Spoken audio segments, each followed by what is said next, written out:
This is pre-recorded from Indianapolis, Indiana. I'm Dave's Doozies, and this is my Game 5 reaction to the Pacers versus the Knicks. We're going to start with some player stats. Let me just say GG's, good game to the Knicks. They responded accordingly to the Game 4 loss that they had with the appropriate, eye for an eye, tooth for a tooth. They take the 3-2 series lead and re-go back to Indy for Game 6. But we're going to let's look at Game 5. So the Pacers gave up 38 in the first quarter. We lost 121 to 91 on the game, lost by 30. Siakam had 22 and 8. Nesmith had 8. Turner had 16. Halliburton had 13 points, 5 assists. Nembhard had 11 and 4. Shepard had 6. Obi Toppin and TJ McConnell both had 7 points off the bench. For the Knicks, Josh Hart had 18 points and 11 rebounds. Dante had 8 points, 7 rebounds.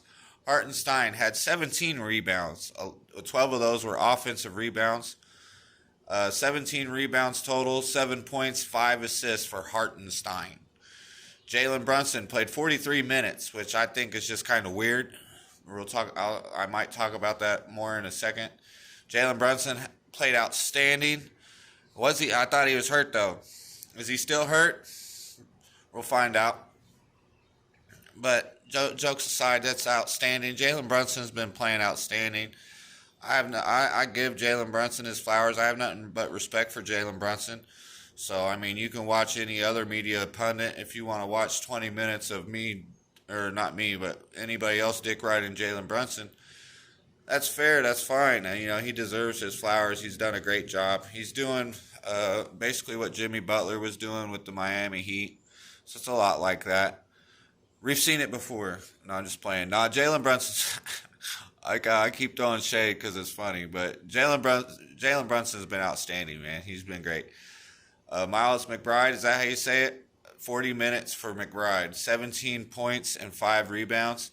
Precious had 4 points and 5 rebounds.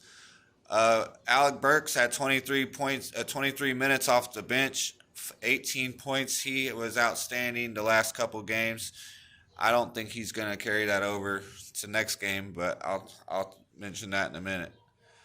Team stats, here we go. Field goal attempts. New York Knicks had 101 field goal attempts. The Pacers only had 72. The New York Knicks shot the ball like 29 more times than the Pacers did because all those offensive rebounds.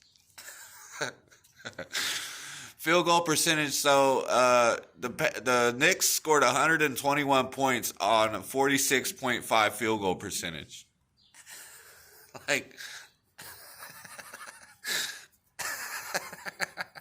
That's so funny to me.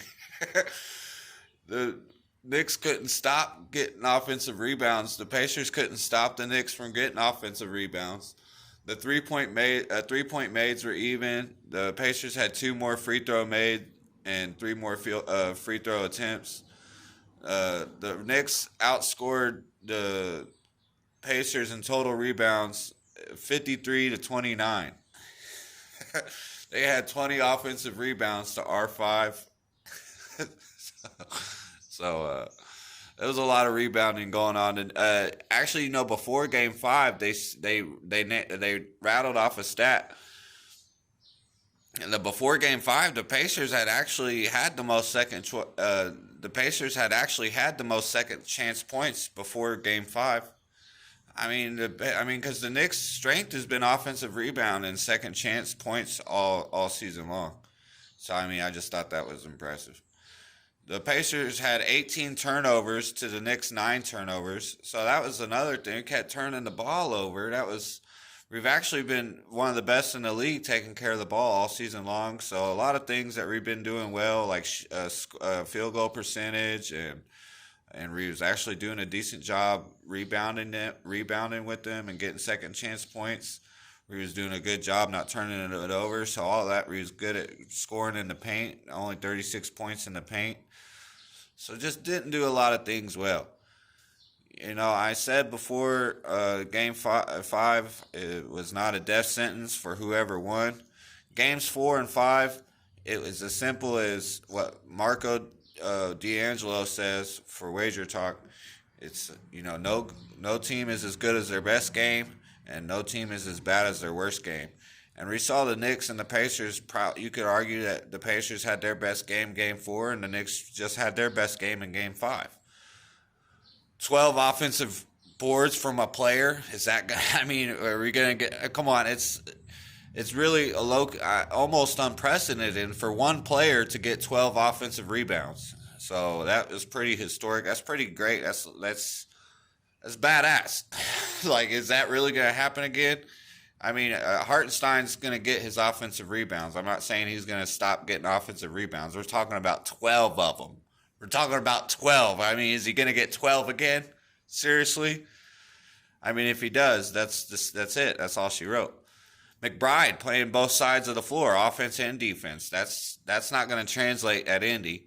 Feeling good about Game 6, but we gotta win it. We can't take it for granted. We can't just assume we're going to win Game 6 because the Knicks are going to try to kill us. They're going to try to get us back. Or they're going to try to end the series, or rather. What's Precious? Is Precious going to end up being a liability eventually? Is Burks going to get 18 points again? So Brunson is fine now. Is he really going to be? How hurt is he? We know how great he can be. We already know how good Brunson can be, but also, talking about he's hurt now, he don't look hurt. So which one is it? Like, he didn't just magically feel 100% in 3 days. So really, Game 6 and Game 7 turns into Halliburton legacy games, really, or lack of if he doesn't play good. He had three good games in a row. He played great in the loss in Game 2, helped us Game 3 and Game 4 to even up the series. Yeah, I mean, obviously I'd like to see him play better and more aggressive, but we got at least one more game at home. Come on, Halliburton, where you at? How's the story going to end for this series? It's been a storybook, scripted type. I mean, not scripted in conspiracy, but it's very poetic. It's the historic rivalry. It's bad blood. It's Brunson versus Halliburton. Like, it's simple marketing, defense versus offense. Knicks are similar to the Heat, where Jimmy Butler is carrying his team and he's getting great production from his role players.